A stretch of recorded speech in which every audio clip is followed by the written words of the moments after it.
Good afternoon. Reclaiming my time. I am delighted to be here, and I want to thank Jonathan Bueller for the kind introduction. And of course, we all just love Laurie Latham Brandt, and we thank her for her service, but we thank her for her beer also. And then there's my dear friend, the CEO of the Chamber, Donna Duperon, a woman who spends all of her time making sure this is the most active chamber in the state. And it is. She keeps everybody busy. She's on top of all of the issues, and we can count on her to make sure that we all understand what is going on in the business community and how it can be assisted by the Chamber. Another round of applause for Donna. She deserves it. And of course, I'd like to thank the entire Torrance Area Chamber of Commerce for the invitation to address you today. The roles that the chambers of commerce play throughout the country are essential, and I have a great appreciation for all of the chambers in this region. So ladies and gentlemen, I am so pleased to be joined by my friend and colleague, Congressman Ted Lieu, who will also be addressing you today. And I want to thank and recognize all of the elected officials in the room. Give all of the elected officials a big round of applause. We have a whole list of community leaders who are listed here today in my notes. I'm not going to try and call on all of them except to say thank you for your leadership. Thank you for the work that you do in the South Bay. So I'm very honored to be with all of you today. This is a vibrant, diverse, and dynamic, thriving region filled with incredible people, brilliant and hardworking entrepreneurs, businesses that innovate, and local leaders who understand the importance of constantly investing in our communities. We have aerospace companies, a multitude of service industries, import and export businesses, and even microbreweries. And we can attribute a lot of that success to our mayor of the city of Torrance, Pat Fury. Give him a big round of applause. And of course, he certainly would not be successful without the support of his wonderful wife, Terry. Give her a big round of applause also. As I proudly represent this region in Congress, I'm working to support the programs and projects that are important to our communities. At the same time, I've been fighting for public policies that will allow this region to continue to thrive. There's a lot going on in Washington, D.C. right now, as you might well imagine. It's hard to know where to start. I know that there's tremendous uncertainty about the state of affairs in Washington, D.C., and how it will impact our region. There is uncertainty as to whether there will be resolution to several public policy issues that have been long debated. There's also uncertainty as to the effects of recent changes in the tax laws and how the government will deal with the national debt. As you know, a great deal of uncertainty in the past year has been due to a lack of clarity as to the long-term federal funding for programs and projects. It is not only important to federal agencies and federal employees that there be clarity in the long-term funding of programs.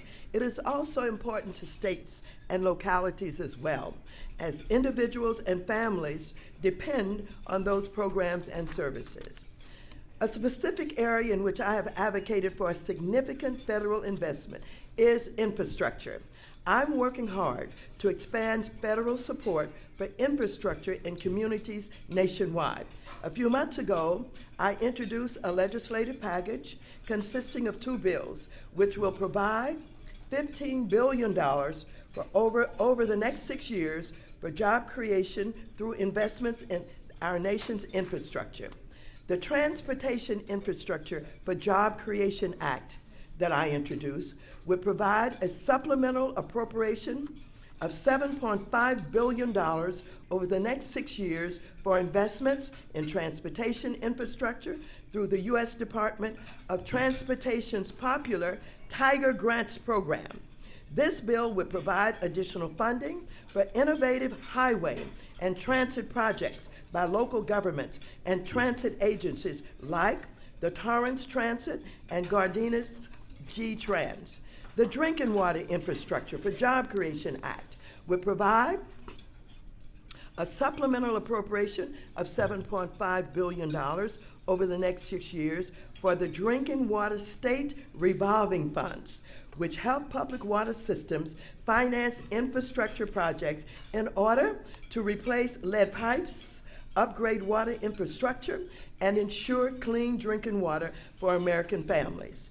A safe, efficient, modern, and accessible transportation system and access to safe, clean drinking water is vital for a healthy environment and a vibrant economy. This is true here in the South Bay and in communities throughout the United States.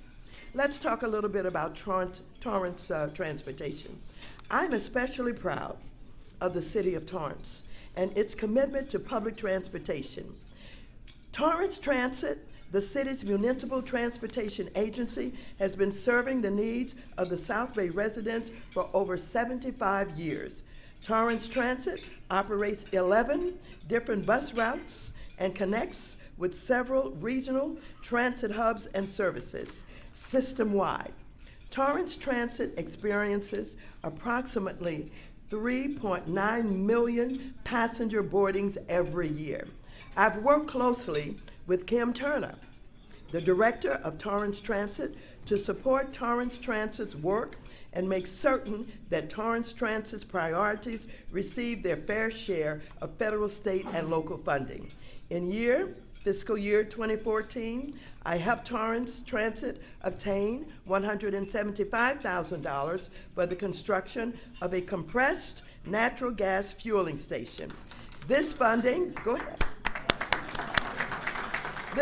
was provided by the Mobile Source Air Pollution Reduction Review Committee, which brings together representatives of several local and regional transit agencies. In fiscal year 2016, I helped Torrance Transit obtain $64,000 for the construction of 8 electric vehicle charging stations.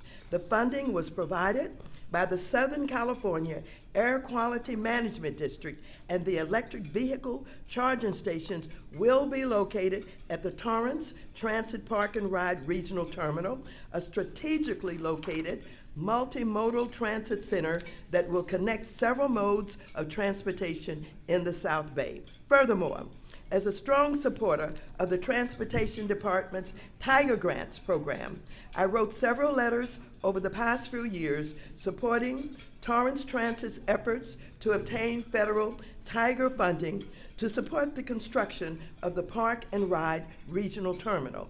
The Tiger Grants program is a highly competitive federal program that provides financing to local transit agencies for innovative highway and transit projects, and I strongly believe that Torrance Transit's Park and Ride embodies the type of innovative thinking that Tiger was designed to promote. Unfortunately, Torrance Transit was unsuccessful in obtaining a Tiger grant because of the limited federal funding available. Nevertheless, I'm working to expand federal funding for Tiger so that more projects like the Park and Ride will be able to obtain Tiger support in the future. Separately, I've sought support from both the U.S. Department of Transportation and the California Air Resources Board for Torrance Transit's plans to develop its proposed return of the red car trolley service. This zero-emission, all-electric rubber tire trolley service would start and end at the Park and Ride and further expand access to transit service in the South Bay. While not all of these efforts were successful, Torrance Transit is expected to receive more than $16 million in federal support through transportation formula grants for the period between fiscal year 2014 and fiscal year 2018. I mentioned about some other efforts in the Bay Area, Gardena Transportation. I'm very proud to represent the city of Gardena also, which operates G-Trans, formerly known as Gardena Bus Lines. Over the past 4 years, I've written several letters to federal, state, and regional agencies in support of funding for G-Trans priorities, including G-Trans's compressed natural gas fueling facility and maintenance infrastructure, upgrades projects, and its solar energy-powered zero-emission bus transit system project. These projects illustrate the city of Gardena's commitment to transition to a fleet of low-emission, clean energy buses while providing efficient bus service to the South Bay region. Finally, I helped Metro obtain a federal bus and bus facilities grant for $10.5 million to replace about 30 aging diesel buses with new low-emission, clean fuel buses for uses specifically in the South Bay region. A little bit about Torrance water infrastructure. Just learning a lot about Torrance water infrastructure as I learn about beer. Don't ever complain if you have a little hard water, because it's hard water that makes good beer, okay? Water infrastructure is also critical for the South Bay region. The Torrance Municipal Water Department serves more than 100,000 residents and business customers, covering 78% of the city. I supported the city's efforts to serve its municipal water customers by seeking federal funding for the North Torrance Well Field Project, a comprehensive project to design and construct new water infrastructure. Just 2 weeks ago, I sought federal funding for the Torrance Airport Storm Water Infiltration Project, which will be installed at the Torrance Municipal Airport, and the Walnut Storm Water Capture and Groundwater Replenishment Basin Project, which will develop infrastructure to divert stormwater to an above-ground storage basin and increase local water supplies. These 2 funding requests are still pending. Now, I know this doesn't sound sexy, and I know you thought I was going to come and tell you really what was going on behind the scenes in Washington, D.C. However, I want to be a nice girl today. And so I want to tell you about some things that's good for Torrance. We'll talk about Washington at another time. A little bit about what's happening over in Inglewood. Like many of the other cities in this region, Inglewood is flourishing as well. There's exciting news of development projects in Inglewood that will allow that city and the surrounding area to thrive. Most notably, as you know, Inglewood is poised to become home to 3 professional sports teams. The Rams and the Chargers are moving into a new football stadium in Inglewood. The project includes football stadium, retail space, office space, a hotel, and other features that will make a huge impact on the community. For example, since the Rams announced they were moving to Inglewood, the city's median home price increased dramatically from $398,000 in January 2016 to $448,000 in March 2017. The owners of the property where the stadium is being built have estimated that the stadium project could create as many as 40,000 new jobs, counting construction and ongoing operations. The Clippers are also on the verge of a move to Inglewood. Just this Tuesday, February 20th, we learned new details of the Clippers' proposal to build a world-class basketball arena, practice facility, and entertainment center complex in Inglewood. This event would host sports events and concerts and would make a huge impact on the city and the surrounding region.